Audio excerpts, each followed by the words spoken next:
I've always loved the peace that comes from spending time in nature. There's something about the fresh air, the rustling leaves, and the distant calls of birds that clears my mind. So, when my friend Emily suggested a weekend camping trip in Pinewood Forest, I didn't hesitate. Pinewood was known for its dense trees and quiet beauty, but it also had a reputation. Stories of strange disappearances and eerie sightings. We laughed off the rumors, thinking they were just local legends meant to scare tourists. We arrived on a crisp autumn afternoon, our backpacks filled with supplies and our spirits high. The sun filtered through the canopy, casting dappled shadows on the forest floor. We hiked for a couple of hours, chatting and taking photos, until we found the perfect spot to set up camp near a small, serene lake. As the sun dipped below the horizon, we built a fire and roasted marshmallows, sharing stories and laughing under the starry sky.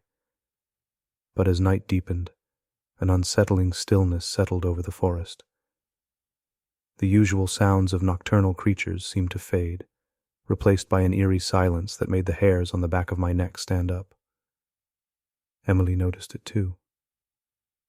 "It's too quiet," she whispered, glancing around nervously. We shrugged it off and decided to call it a night.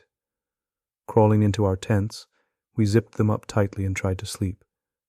But sleep didn't come easily. I kept hearing faint noises, twigs snapping, leaves rustling, but when I peeked outside, there was nothing there. I finally drifted into a restless sleep, only to be jolted awake by a blood-curdling scream. It was Emily. I scrambled out of my tent, my heart pounding in my chest. Her tent was empty, the zipper torn open. I called out her name, but the only response was the echo of my own voice. Panic surged through me as I grabbed a flashlight and plunged into the dark forest. The beam of light danced across the trees, casting long, distorted shadows. I followed the faint sound of rustling leaves, my mind racing with fear. After what felt like hours of searching, I stumbled upon a narrow, overgrown path I hadn't noticed before.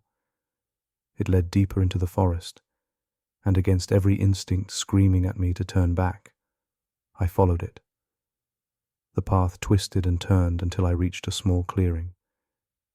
In the center stood an old, decrepit cabin, its windows shattered and the door hanging ajar. My stomach churned.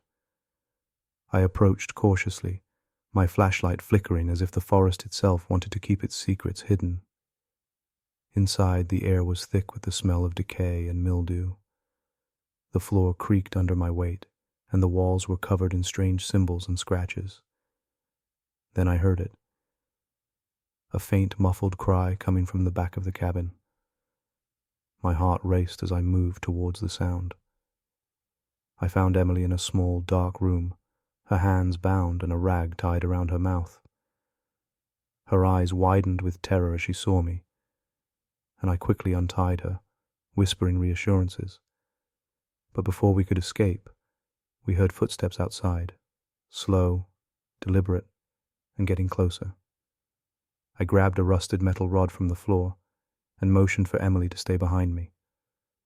The door creaked open, revealing a tall, shadowy figure.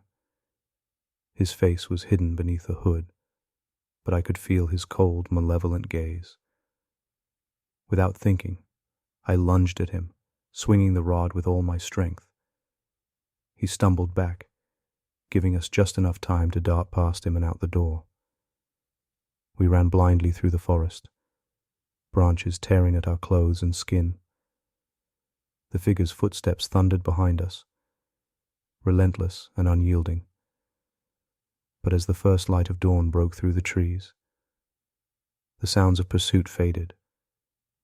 We finally reached our campsite, breathless and shaken. We didn't stop to pack up our things. We just ran to the car and drove as fast as we could back to town. When we reported what happened to the local authorities, they searched the forest but found no trace of the cabin or the man. It was as if they had vanished into thin air. Emily and I never spoke of that night again, but the memory still haunts me. Sometimes in the dead of night I hear those footsteps echoing in my mind, a chilling reminder that some places are better left unexplored.